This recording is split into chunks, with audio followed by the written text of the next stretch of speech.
Cape Town to Johannesburg, the Citadel Collective brought together South Africa's sharpest minds and most influential voices.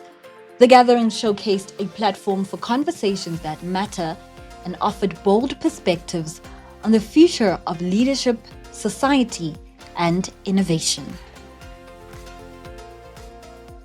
I think when we speak about green and blue economy or green and blue jobs, it's always important to be specific, because what can so easily happen when we just speak about things in very broad terms is that if there's not an understanding of what that means with its sustainability practices, it's very easy to just greenwash the topic. So when we speak about the blue economy, it's important to speak about an economy that is sustainable management of ocean resources. Everything that comes out of the ocean is not part of the blue economy, because if it's not sustainable, it's not part of the blue economy. So it's important to be specific when we talk about these things. Deep sea mining, for example, is extraction from the ocean, so it's economics, but it's not blue economy because it is deeply, deeply unsustainable to mine the deep sea. So I do think it's important to differentiate when we speak about these things, because specificity is important, because just because there is economic value in something doesn't mean it's sustainable. Having said that, the blue economy does give great opportunity, but it's all about doing it in a sustainable manner and being very, very focused on that. So you've made a few examples on how things often get lost in translation in terms of what fits the description of the blue economy. So I then throw it over to you. What is the blue economy? The blue economy is an economy driven by resources from the ocean, opportunities from the ocean, but managed in a sustainable way that doesn't exhaust the ocean of her resources.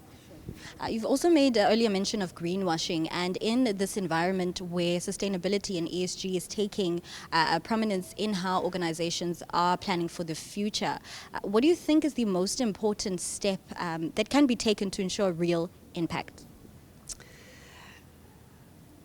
I think it's very important that when businesses invest in something called the blue economy, that they do their homework on whether or not it's a sustainable practice. Because something can look good on a bottom line, like for example, fishing.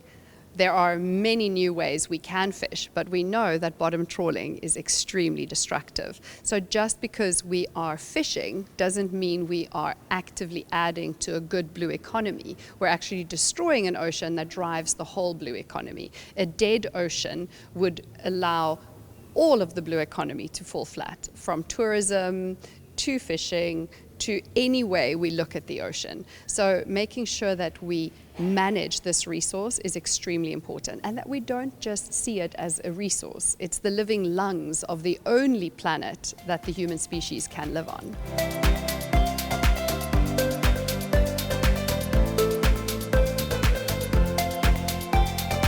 We still are halfway through this event where we just got off the panel speaking about green growth and sustainability.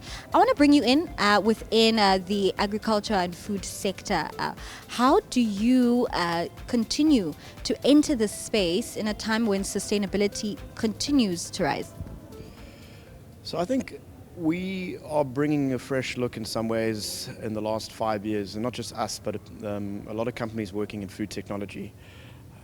We are trying to apply some incredible deep tech to problems that have been looked at for about 20, 30, 40 years.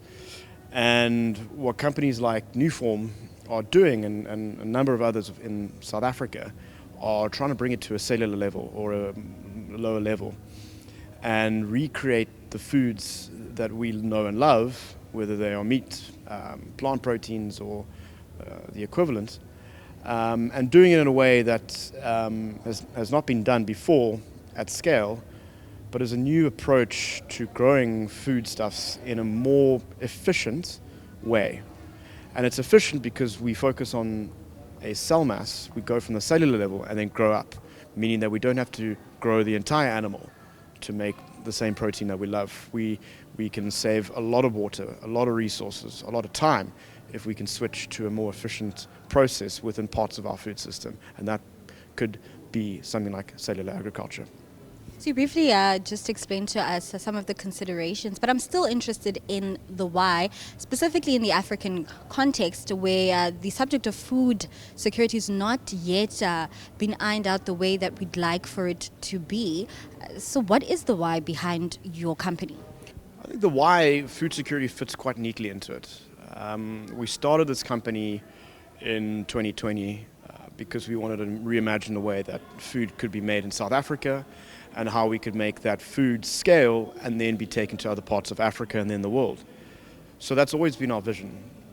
We had motivations maybe from an animal welfare perspective, maybe from an environmental perspective, but I think a lot of them are combined into the ability to actually more increasingly with accuracy solve for food security.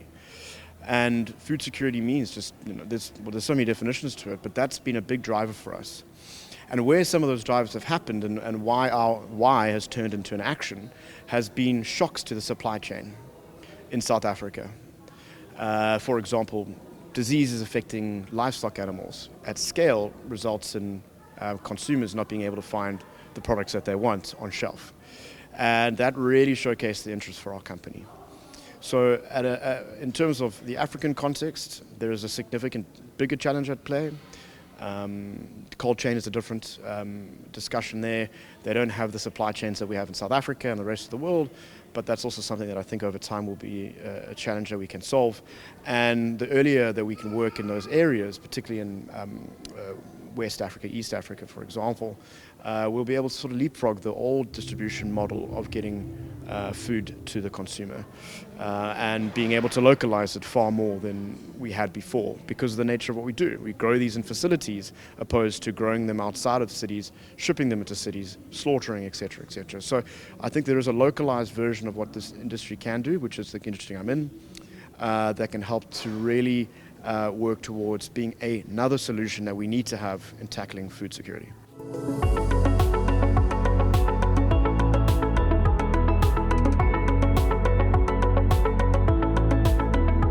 Zolani, when we take a look at the growth in your career, you can give us a snapshot of what the African economy was like versus now. So when we look at today, how would you describe Africa's creative economy?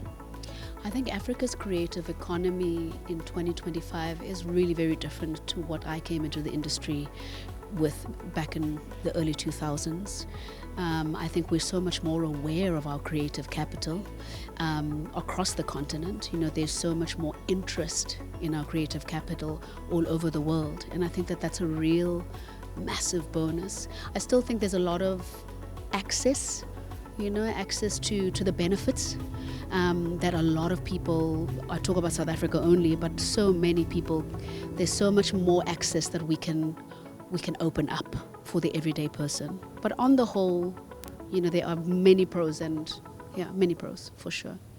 So within the African context, the African creative economy is on the same level in terms of its export power as our agricultural economy. But the policies, the perceptions don't often mimic its power. Yourself as a creative, what do you think needs to happen now to capture all that the African economy holds? I think the fact that on paper it looks as if our creative economy is really booming and kind of is really, it doesn't relate, with a common experience of people. And for me, I think that a lot more investment in the arts, in schools, for children. I mean, we know in South Africa that so many of the creative arts have been pulled from the curriculums, which is a tragedy, because here in South Africa and in Africa we have so much, as I say, creative capital, that we can be training more and more people to kind of be more in touch with their art, to make a much bigger difference, not only for the country's economy but also for the children of our nation and for people. Yeah. And when we look at the picture of it as a whole, whether it spans yourself as a musician or within our garments, our fashion and our other exports, what does a collaboration look like, or what should it look like as African creatives come together? Collaborations between African creatives on the continent, I think should really take into consideration our commonality the things that we share, but also our differences, what makes us unique across the continent. Every single country has got its different flair, and its different ways of expressing. And I think that that's where the power comes in, where we can harness both that commonality and, and those differences. That's where the juice is.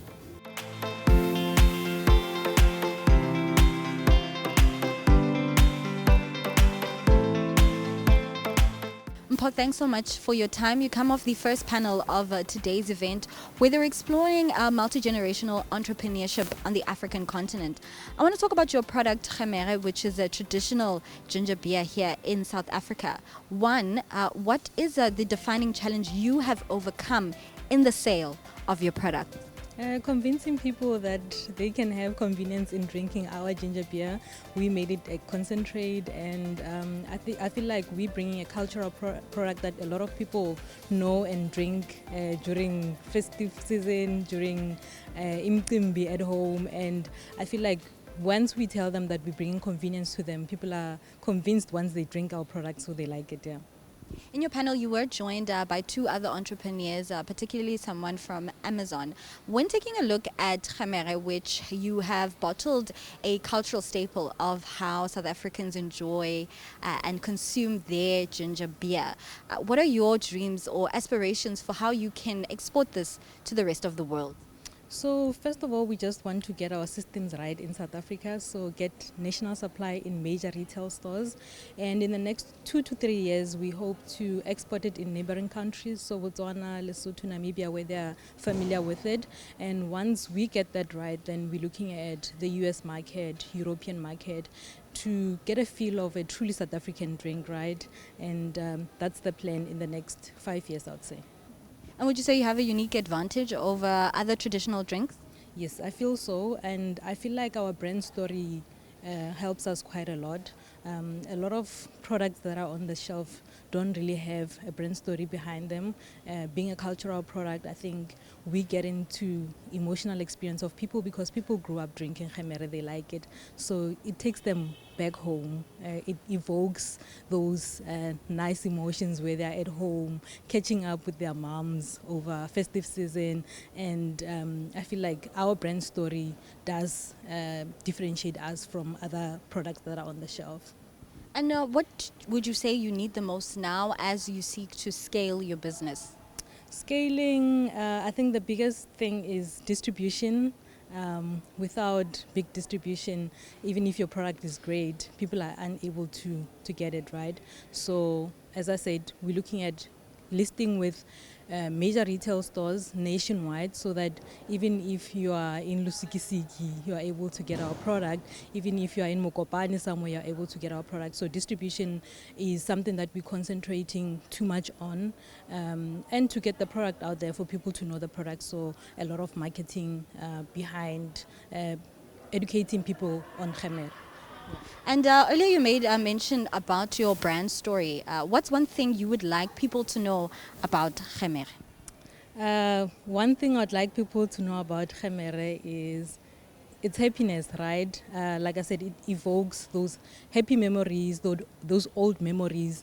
And I feel like people are emotional buyers. So once you have a story that people can resonate with, they're able to resonate with your product and be able to take it and consume it. After Cape Town delivered coastal calm and clarity, the collective moved over to edgy Johannesburg. From finance to food, policy and power, the event created space for meaningful dialogue across multiple disciplines. President Losi, thank you so much for your time. You had the privilege of officially opening today's program, touching on Africa's G20 moment. Just give us a brief takeaway from what that panel spoke to in your respective area. Thank you so much, and indeed thank you for having us here as Labour, COSATU in particular. Look, I think the panel was well balanced. You had the B20, you have policymakers, and also the panel dealt with not just about South Africa's G20 presidency, but also reflected on the importance of Africa. Trade issues like the Africa Continental Free Trade Area and South Africa understanding its part, its role in engaging other trade partners, in ensuring that we're taking advantage and centering ourselves in the Africa Continental Free Trade Area to address the issues that we always refer to as inequality, poverty, and unemployment, particularly the youth unemployment. But also importantly, that came very strong, I think, with all panelists, is the issue of inclusivity, which is what we have seen during the processes that are preceding the G20 in November. What we hope to achieve, I think all of us, is to see the implementation, but also that inclusivity, even here at home, going beyond the G20, ensuring that different voices of women, youth, people that are unemployed, rural people, and business, organized labor, government, all of us being able to have a dialogue about how we're going to implement what we have already taken, because I think we have made great analysis of what are the challenges are. We have provided what we think would be solutions to our challenges. What we want to see now is the will of implementing the commitments that we've made for ourselves. I want to stay on your mention on inclusivity, and the panel, as you said, represented different constituencies in this line share task of, positioning Africa for the global stage. When we're looking at the balance of power or the balance of arms within how Africa operates in relation to global politics, do you think we are aligned in a certain unified agenda about what we want the world to know about Africa? I think we speak about it, but I don't think that we act in that manner. And I say this because look at how the US has been giving us tariffs in different parts of Africa. I don't think African leaders have understood and appreciated how to act as the Africa bloc, on whether it's African Union that speaks on our behalf, to negotiate, like the European Union does, to negotiate any tariffs, any trade agreements that are imposed or would have to be engaged on in Europe. Africa does it in South Africa will negotiate on its own, and the other countries in Africa will do the same. When we do understand the importance of Africa, as other panelists have said, that the most critical mineral endowments are in Africa. And what the West is fighting us about is what we have. But we seem not to appreciate that when we must speak for our people in negotiating fair trade agreements with the West. I think we do talk about it, but we need African leaders to really, really unite on these issues and decide how we are going to negotiate with what we have to those that want to come in. We have BRICS. Now South Africa is being slapped with 30% tariffs. We are part of BRICS. Are we hearing the voices of our BRICS trade partners speaking in defense of South Africa when jobs are being lost? Are we hearing them saying to South Africa, do not worry, because already we are going to supplement what you are losing? In Gqeberha, Goodyear has closed down. Workers have been sent home. We have an energy crisis. But you have Africa that has endowment, including that part of energy.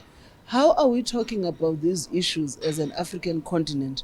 And even with those trade partners, whether it's BRICS or in the West or in Europe, how is Africa's voice on trade issues becoming a voice that is able to negotiate what is fair for Africa, so that we move away from this narrative that Africa is rich but its people are poor?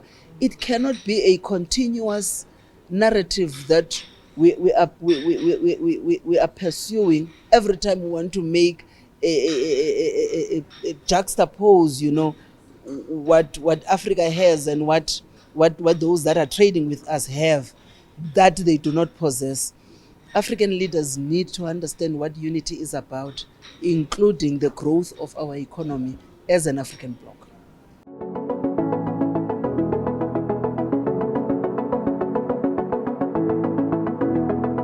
Miles, thanks so much for your time. You just come off stage, just sharing some of the highlights of your career as a serial entrepreneur. But I'd like to really zero in on your personal journey. Often entrepreneurs are thrust into spaces where they have to solve not only for their own problems, but problems for other people while still making money. So what would you say is one of the biggest challenges you faced in your journey? Yeah, I mean, I think to your point, you know, almost when you start school and you get out, you study and all of that, and you go into a profession, everything is almost linear. And I think for the most part, mine was too, until I saw the light and I became an entrepreneur. But even there's another linear path you join, and it's linear as well in that there's a step and then there's a step. But I think what changed for me fundamentally was COVID. COVID burst my bubble, literally. I got to go work in communities and you realize, things are rough out there. And I wouldn't have known that, because when you're in your own bubble, in your linear world, things make sense. I think that fundamentally changed me, because once you've seen, you can't unsee. You know, it's like now you know. So,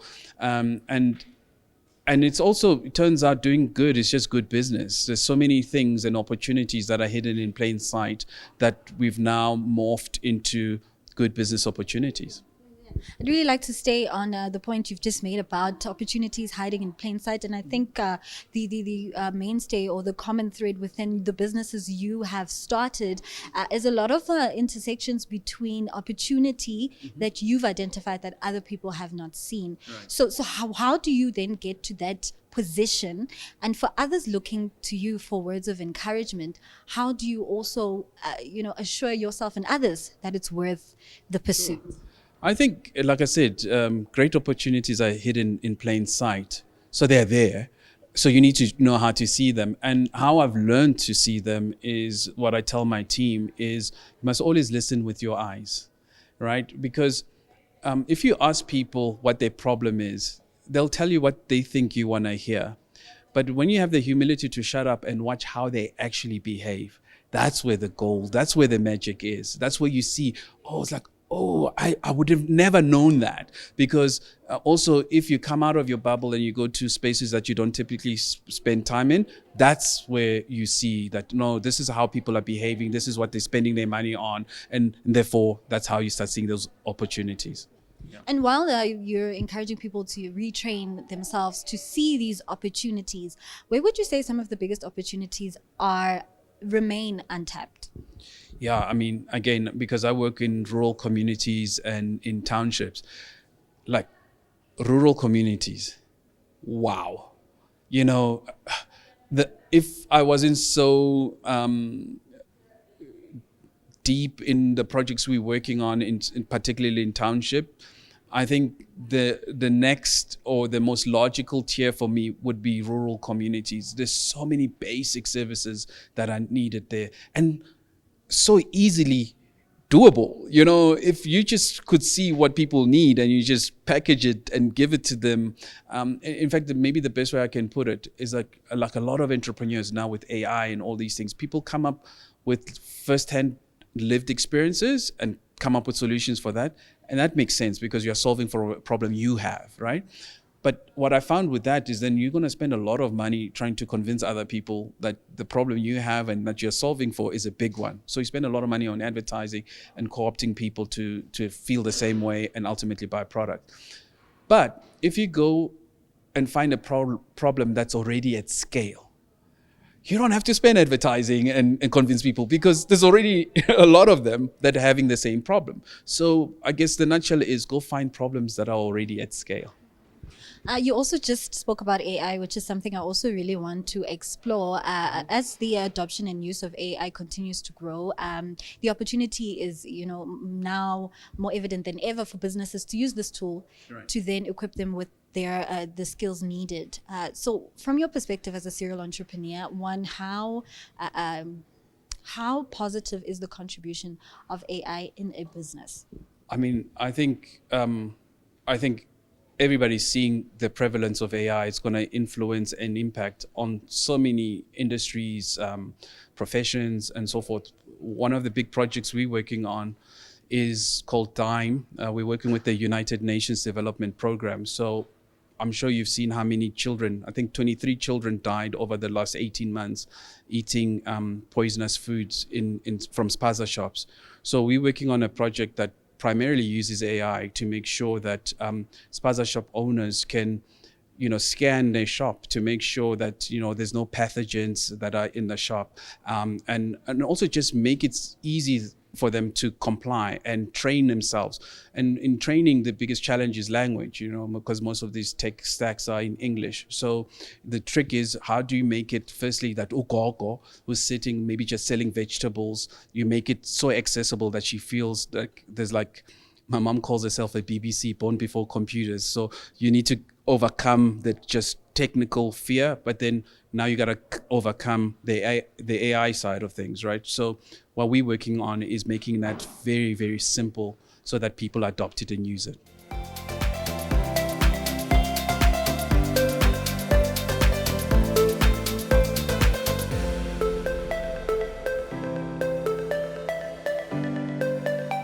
From the foot of Table Mountain to the bustling streets of Johannesburg, the collective carved out a space where insight met inspiration. At a time when the world is calling for more conscious leadership, this series proved that South Africa is ready to answer with courage, creativity, and conviction.